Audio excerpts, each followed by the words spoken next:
Good morning.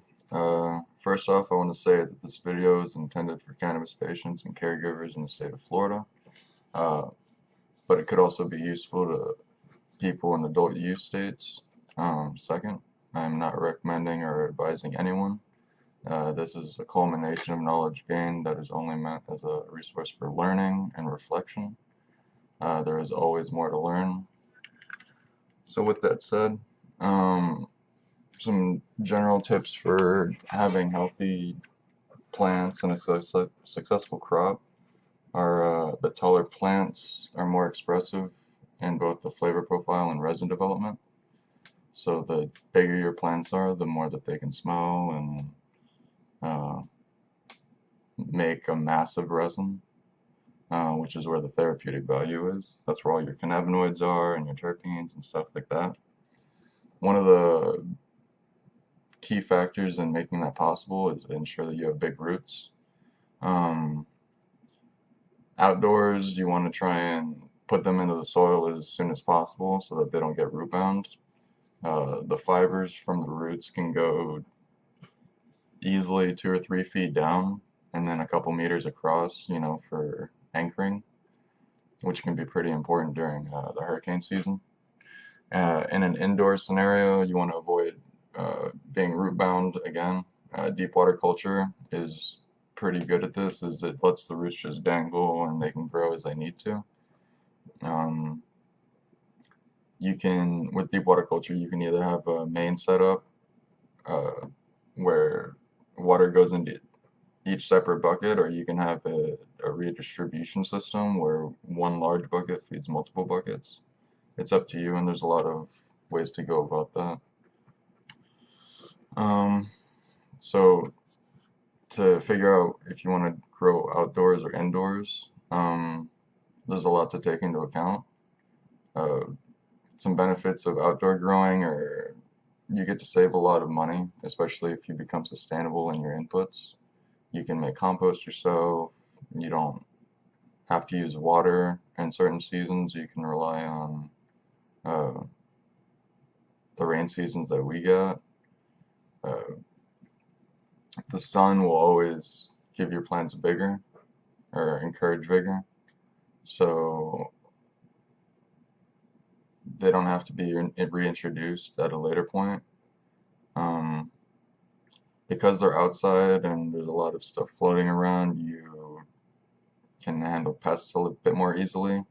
For the most part,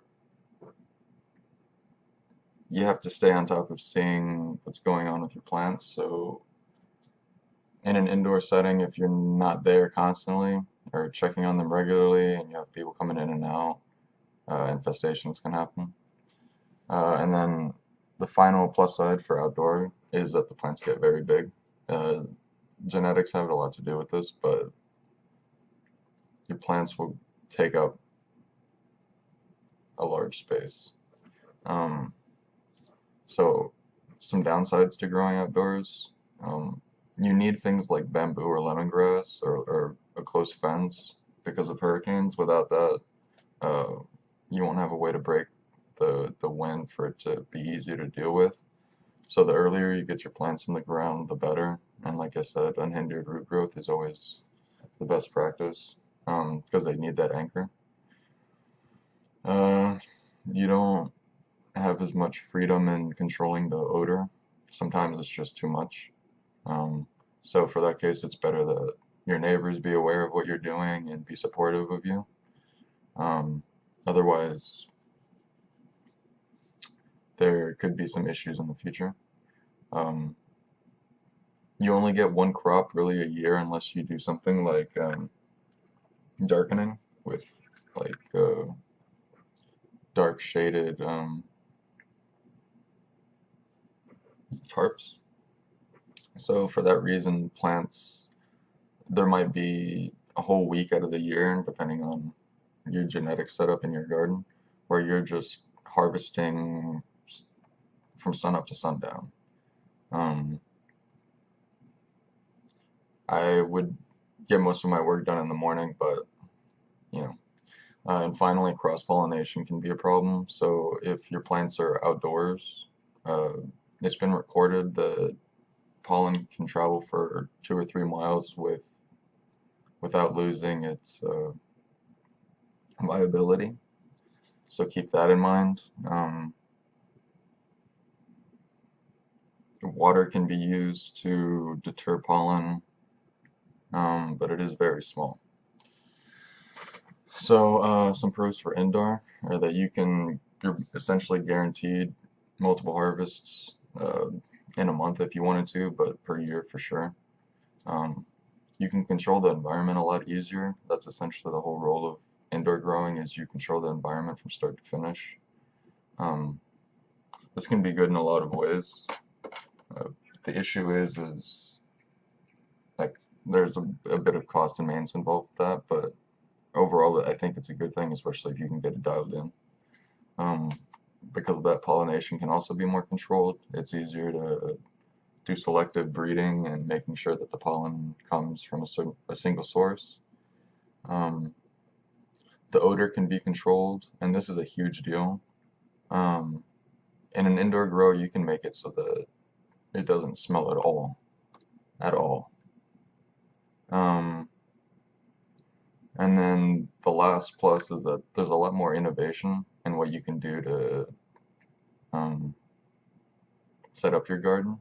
For example, there's no-till garden beds. Those are a thing where people put out soil in these fabric containers, and they essentially just put in worms and then keep them fed, and just give it water, RO water, whatever you need. And like I mentioned earlier, with deep water culture, there's a couple of different ways you can go about implementing that. Some downsides for indoor: the cost for equipment and electricity and just overall upkeep gets to be a little bit much unless you start to work on sustainable sources for it. So you can go about rerouting solar energy, you know, you can collect water, you can recycle your water. As far as making your own nutrients, you could make a worm tower and feed the worms, and then collect the worm casting juice and then feed with that. There's all kinds of stuff you can do. Because it's inside, there's also a lack of natural resources. Like outside, you just plant your plants and stuff will find its way to it. But inside a room or inside of a tent, you don't have as easily rotable microorganisms. You could go about implementing the sun, but most rooms don't have the sun, and because of that, you'll lose vigor eventually. So just keep that in mind, that even if you want to stay indoors, that eventually your mother will have to be brought back out into the sun. So some tips for specific outdoor success. As mentioned earlier, I would start the plants as early as possible. The latest they should be started is in about a week or so, mid-May. If they're surrounding windbreak, then you can plant in June, but that only gives your plants about a month of veg time, and they won't be that strong, so they really are going to need that extra help come wind seasons, or come, when wind comes. If you have a greenhouse or you're covering the plants from above, make sure that the air can constantly flow through the enclosure so that the heat can be expelled and cooler air be constantly introduced, because your plants will get very, very hot. Inside a greenhouse without any air circulation can easily get 140, 150 degrees. And if you can't survive an hour in that, hour your plant's supposed to survive an entire season, Make sure that the mulch layer for your plants is very far extended. What you would expect the roots to go and then some, just because you want to make sure that your roots stay moist and don't dry out. I would check your plants every single day, at least, and try to be faster on the leaves than the insects. You can eat the leaves, it's very, very good for you. Has a lot of anti-inflammatory properties to it. And you can even eat the bugs, most of them. just be careful of like some caterpillars, and I wouldn't eat stink bugs. You know what I mean? Um, so maybe identify bugs before you eat them. Um, and my last tip is to plant a whole lot more than just cannabis. This will encourage biodiversity and have a lot of different things come into your garden, um, as well as giving you more resources to continue your life at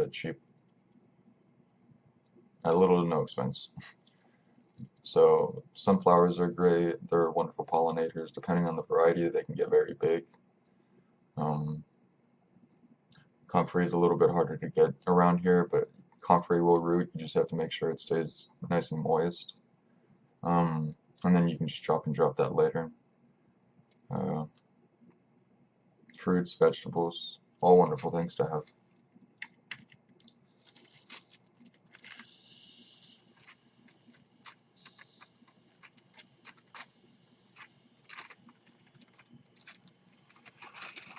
Now, some tips for an indoor garden is to, I would first look into if you could even afford it. If you can't afford it, see what you can do to make it more affordable. Things like what all of your equipment would cost, considering the things that you need to sustain life in your garden. Can you source any of that yourself? Can you grow more of that throughout the season to have some more to recycle back in? You know what I mean? Stuff like that. And think about how you're going to continue without power or down power in case of hurricanes or winds or people running into transformers or all kinds of stuff. You know what I mean? So your power being down doesn't need to stop your growth. You need to make sure you understand how that can go. And now this is probably the most important tip, and I think will give a lot of patients and caregivers power or feel empowered in doing a garden, or you know what I mean. A grow space under negative pressure, which means that essentially, like if you're looking at a tent, all of the sides are caved in and it's being sucked out. If the filter where everything's getting sucked out has a carbon filter in it, your garden won't smell at all. And this is a really big deal. This ensures complete privacy. And then my last tip, but it's a very big tip, honestly. It's something that even commercial growers skip out on a little bit, or have been known to, is that ensure that equipment that runs water and holds water, such as the reservoir, lines, or pipes, are completely protected from light, so that algae and things don't grow. Some things that you can do is just have like make it so that the material is opaque. You know, nothing clear. Like it looks fun for a little while when you're first getting started. And I don't know, it's cool to see everything running, but it can cause problems down the line. Now, to get started with the whole process, you need to grab seeds. Mature seeds are typically brown, have dark tiger stripes, can vary in size. Cannabis seeds can be purchased from a number of websites advertising them for sale as fishing bait, souvenir, or for storage in the event of change in law. A simple web search will find you a good source. Otherwise, it's possible that the patient already has a bunch of cannabis seeds that they collected over time. Now, over time, like years, germination rates are going to go down, so try to work with it as soon as you can, but you can do things like scratching the seed. You can soak the seeds in water. And a good thing also is to have everything labeled, but you can grow things out, and if you find that things work for you, you can just work from there. It's not a big deal. I just prefer to personally know what I'm working with. Once the seed is acquired, it can be sown about a ½ inch into the ground, or in peat or cocoa seed starters. Um, I would recommend soaking the seed for at least 24 hours and then putting them in a damp paper towel for a couple of days to get germinated. A little taproot will come out, and you want to get it in your medium before leaves and stuff pop out. It can be a little bit hard to work with. It'll pop up, but uh, something to know is that cannabis plants are dioecious, meaning that a plant can express itself as male or female, and they're born sexually distinct. Um, they're driven by a photoperiod, which means depending on how much darkness they get in a night, depends on their interaction as far as whether they're going to continue growing or put flowers. Uh, young cannabis plants can be manipulated by photoperiod in order to express sex, which can be useful when considering your usable space. By that I mean typically your plants will start to show you their gender right before it starts to flower, typically called pre-flowers. Um, these are going to be the white hairs or um, staminate primordia, but it looks like a little ball, and sometimes a cluster of balls. um, However, you can manipulate the photoperiod to have this show within or after about a month of growth, maybe even sooner. So as opposed to culling plants when they're 5 or 6 feet tall, you get rid of them when they're only a couple inches tall. It's a huge deal, and you don't waste a lot of time. You get to save resources. It's a lot of good stuff. Um, Now, right now, and specifically here in Florida, clones aren't legally available, and they never have been. They might in the future. Um, but I will note that people have been trading and selling cuts for a very long time. It's one of the main ways that Kush got from Florida to California, or at least that's how the story goes. So, when making clones, make sure that you use healthy shoots. Normally, vertical shoots are better than side shoots. Little foliage is needed from these cuts, and too much weight can cause the cuttings to fall to the side, especially if they don't have water flowing through them. So by that I mean, once you have the cut, you can trim off some of the leaf, and the plant will save resources by having less to work with, and it can use that energy into promoting root growth. Aeroponic cloners have a high success rate in ensuring rooting, uh, and they can be purchased, but to save expense, what I would do is you can easily just fill an opaque cup, solo cup works, with water, and put your cuts in there and just change the water out every day. Now, when you go to select the clones from a garden, not all of them are going to be 100% healthy, but a good portion should be. I always aim for 100%, but sometimes things don't work out. Use only the cuts that have pristinely white roots, like incredibly white. Colors other than white, like brown or yellow, could be signs of rot or other disease. And you just don't want to transfer that. Making sure that you clean out your water regularly should also keep your roots nice.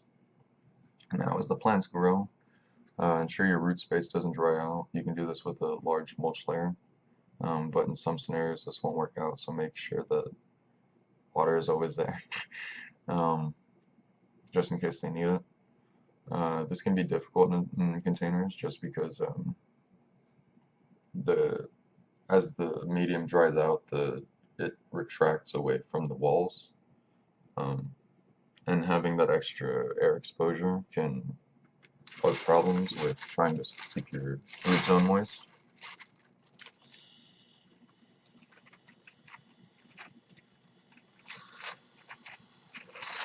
Once your plants are about a foot tall, they can start to be pruned. This will redistribute auxin, a growth hormone that the plant produces. it'll make the plant more resilient. Whenever you go to prune, like I mentioned earlier, the leaves can be eaten, but you can just as easily throw them on the ground and feed the soil. Um, and remember that whenever the plant needs to be pruned, to go all the way to the collar, or the branch of the plant. Don't just cut off like a little bit, because what will happen is the rest of that limb will start to rot off, and what could happen is things like powdery mildew and all kinds of other disease can form and find a spot on that cut. So go all the way to the collar and it'll heal much nicely. Spend a couple minutes every day looking at each plant. Keep an eye out for aphids, spider mites, caterpillars, and grasshoppers mostly. Those are the biggest culprits of insect munching. But be curious about everything. If you're not sure what it is, look it up. Ants, ladybugs, lacewings, wasps, and birds can be helpful in controlling these things. You can go out and buy some.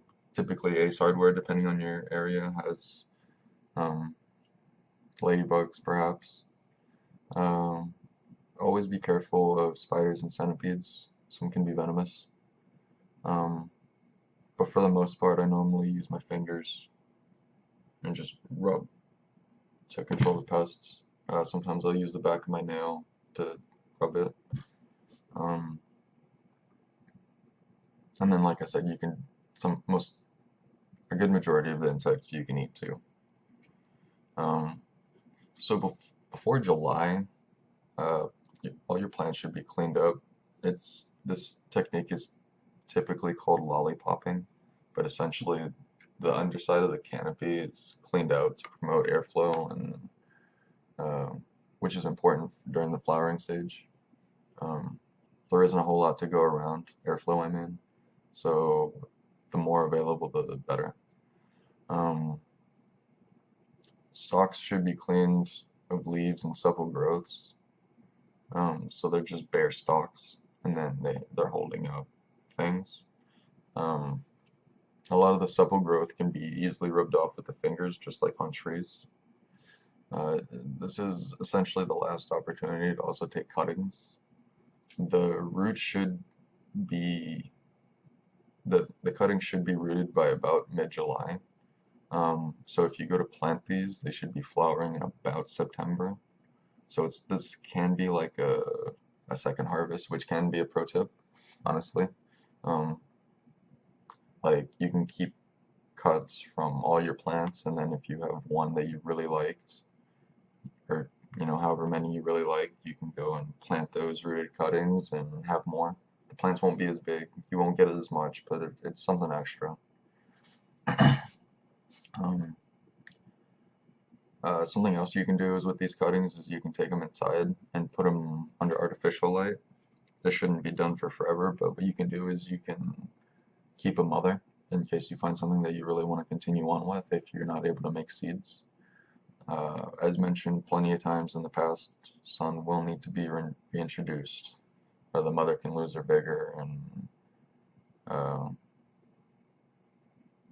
just not be happy about living. Now, to create seed, you can use pollen from a male. However, for cross-pollination purposes, I would recommend against that. I mean, I guess not even cross-pollination purposes, I guess just to ensure what you're growing.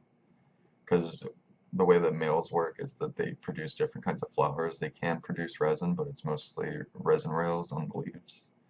And this is not a very common expression. So what I would do is I would pick a female that you like for whatever reason, and then spray it with a solution called silver thiosulfate at a heavy dilution. I think I read something like 1 to 9 or 1 to 10 or something like that. So 1 part solution to 10 parts water, clean water. And I personally normally select based on growth pattern, because I feel that growth pattern is very important here. Flavor and stuff will find its way, but sometimes you just need a little bit of nature's help to have a good plant. There's only so much you can do as far as pruning and stuff. So other things that you can look for aside from growth, if that's not your thing, is you can look at was it vigorous the entire time it was growing? You know, was it just a genuinely happy plant? Did it have issues with pests and disease, or did it do fine? Um, it's just like vegetables and fruit and stuff when you select seeds and when you select what you want to continue on. Normally you go with the most colorful, the biggest, um, healthiest looking, you know, same practices. And then what you would do with the silver thiosulfate is just spray your, um, at the beginning of flowering. So this is at the beginning of flowering now, which should be in July. You spray very lightly the diluted solution of silver thiosulfate every couple days. Some people recommend 3, some people recommend 5. 5 should be fine. And then after about a month, what will happen on your female plant that you sprayed is that male parts will also start to show up. Now, the genetics of the plant are female, but it creates pollen, which is typically male. So what will happen is that seeds will form, but because of whatever it's pollinating, I imagine whatever else is in your garden is also female. The genetics are female-female. Now, that doesn't mean that you don't have the potential for hermaphrodism, because every plant can be stressed into hermaphrodism, whether it's through heat or temperature,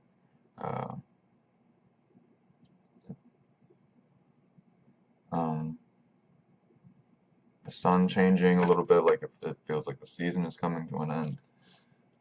There's a couple different reasons why cannabis can be forced into trying to save itself, but this is different than hermaphrodism. So the flowering stage should be enjoyed. You should still go out every couple of days and check for pests and try and keep your environment clean. If you don't already have something over the top of the plants to protect them from falling debris, if you're outdoors, I would do that. Indoors, at this point, because your plants don't, unless you're doing deep water culture or a setup where your roots have an opportunity to really expand, I would recommend that you set up a trellis system.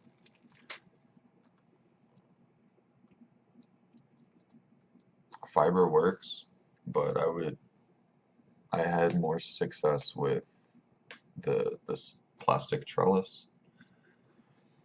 It comes in these little squares like this, and you can fit your plants through, and whenever they start to put on weight, it'll keep them up. You just have to make sure that it's done tight. You know that when you go to pluck the trellis, it bounces back. It doesn't just get loose after you pull it. Typically, moisture on the plants isn't an issue as long as the environment resolves itself. But if you are worried about it, you can shake your plants a tiny bit, and/or you need to watch out because of the whole setup. But outdoors, just bang them on a little bit. Now, due to moisture later on in the season and temperature, in my area, lack of airflow, I don't get that much air later on in the season. Bud rot can occur. That's not a big deal. Just look out for grain turning brown. And just cut beyond the infected area with clean and sterile scissors. You can use alcohol on your scissors and after each cut, but go well beyond the point, because the infection can go into the stem and it can go down a bit, so just go clear beyond it. Now as the plants reach maturity, you'll want a loupe or a magnifying glass. Either one can be used, just be wary of the sun. And just go up close and inspect the trichomes. The harvesting window for cannabis typically begins when all of the trichomes have acquired a cloudiness. And it'll continue on as they go from cloudy to like an amberish orange color. Typically by the time all of your trichomes are in amber color, the vitality of the plant starts to reflect an end of state or end of life state. So it'll start to break itself down to get ready to be put back into the earth. Like the leaves will go through color changes and become brittle and fall off. Over a long time, the flowers will also do that.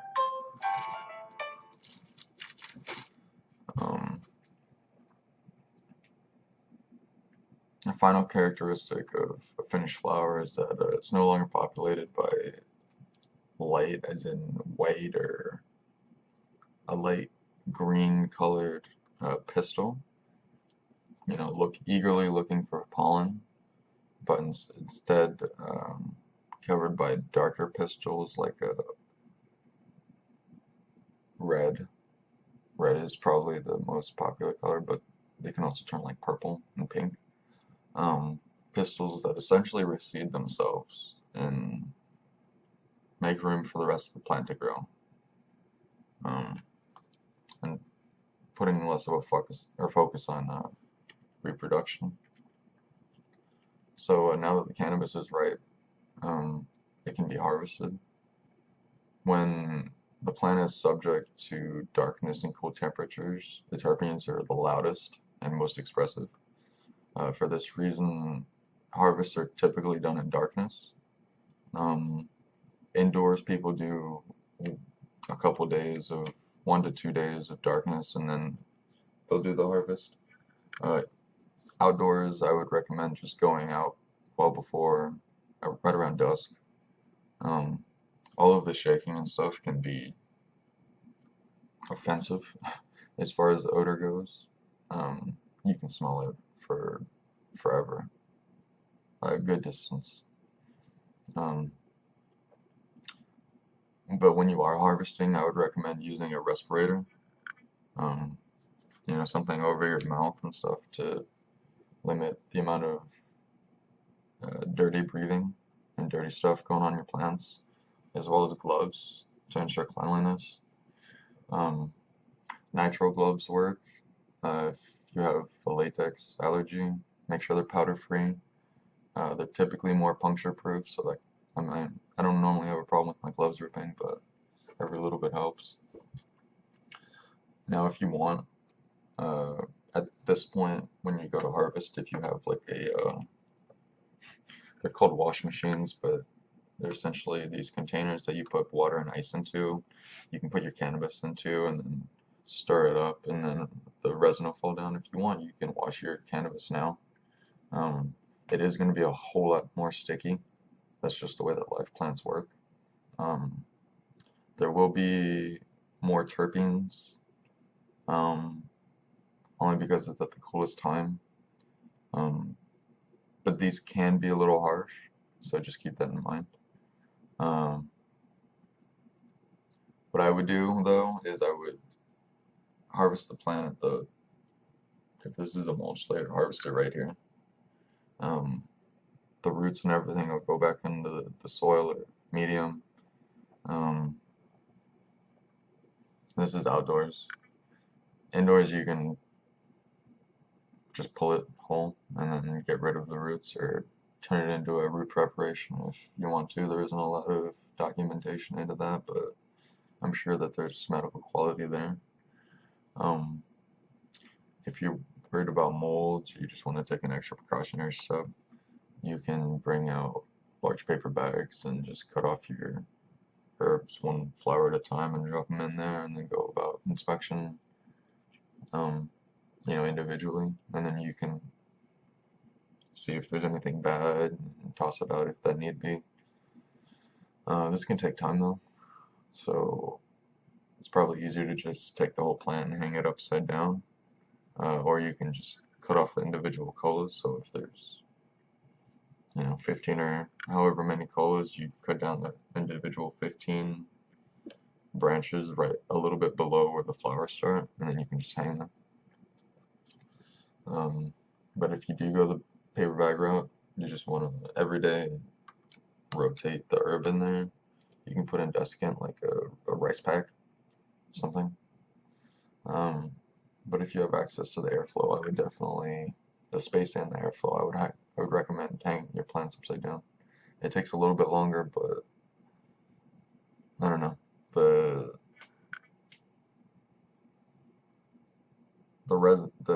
drying seems to go a little bit slower and to retain more, if that makes sense. Now your herb will be dry in about 2 to 4 weeks. The resin itself won't be usable for about 12 weeks, so if you wanted to start hashing, it needs to be well and dry, or else it'll still be oily and stick to stuff, and just it's rough. But what you can also do is you can expose it to cool air, like 50 or 60 degrees for like 8 weeks, so about 2 months, and that'll introduce a brittleness to it. And at this point, it can be hash dry. And this is probably the most important part of the video. That if you use a proper clean separation process in your hashing, there is no difference in purity between hash from a pest-free environment and a perfect environment indoors, and one with defecating caterpillars and grasshopper legs and all that kinds of stuff. The end result will be 100% clean, pure cannabis medicine. And don't let anybody fool you. If you have proper technique, which typically involves either static electricity for cleaning up, or even your more expensive people can purchase electrosonic vibration equipment. There's all kinds of different things that you can do, and with this only being available to us for a short time and us really thinking about what we can do with it, there's so much more innovation that people could come up with. So that's just stuff that people have done. Static electricity is probably the easiest.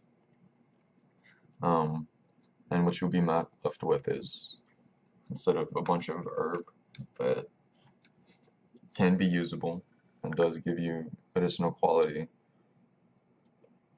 you'll be left with a mass of just the medicinal quality, separated away from a pile of vegetation, which I mentioned earlier can be used dietarily, has good anti-inflammatory values. I would put it right up there with kale and Brussels sprouts easily, you know. But if flowers are your objective, then you can trim them up, and then either your hash or your trimmed flowers are ready for drying and can be used at a later time. Most people like to cure. 3 months is always a good cure, but some people can't wait that long, and it's just the way it is. But hopefully after a couple harvests, patients will start to have their own medicine, and they won't have to worry about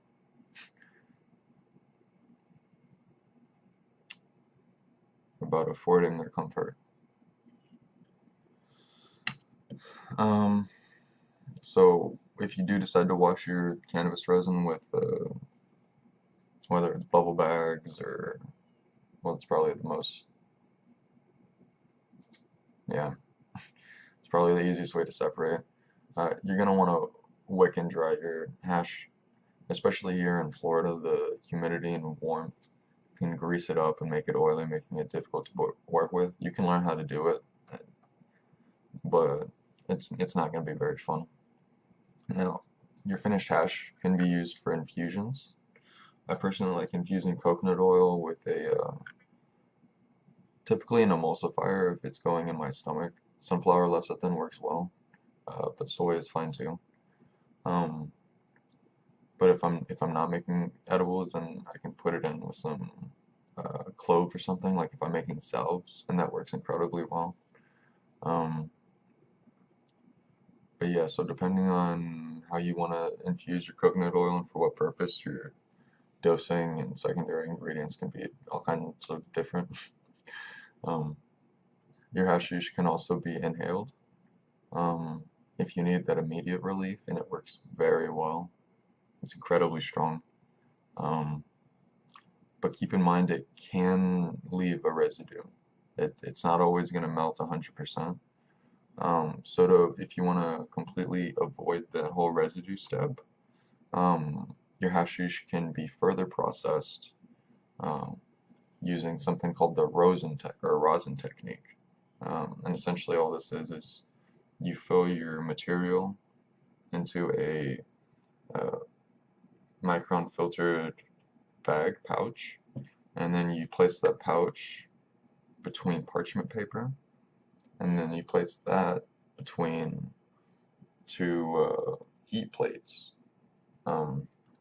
Normally temperatures around 160 to 200, I believe, per plate, and then you push it together. So think hair straighteners, t-shirt presses, but it's a little bit more complex than that, and you can buy devices for that. If Florida's laws were smart at all, I would definitely expect to see these kinds of presses and things show up at dispensaries and treatment centers in the future. But we'll see. We'll see. So, with that said, your oil can, from that point, be used however. It can be inhaled via vaporization, will not leave a residue. Just be sure to, if you don't do it at a high enough temperature, be sure to go after with a Q-tip and clean it up. And yeah, so that's it. That's how you can grow clean cannabis medicine. I hope that this video has been helpful. Growing cannabis can be more enjoyable and therapeutic than you might have thought. And it's certainly cheaper than buying it. If you enjoyed this video or found it helpful, I'd appreciate a like. Otherwise, if you have questions or comments about growing or the practice, I'll respond as soon as I can. Now, always remember to stay active in your communities and local governments, to tell them the change that you want to see. It's important that they hear from you, especially patients. Register to vote if you haven't already, because cannabis isn't a partisan issue. It doesn't take sides. It's something that we can all get behind. And don't forget that we can still get our treatment how we intended for it. Have a great day, guys.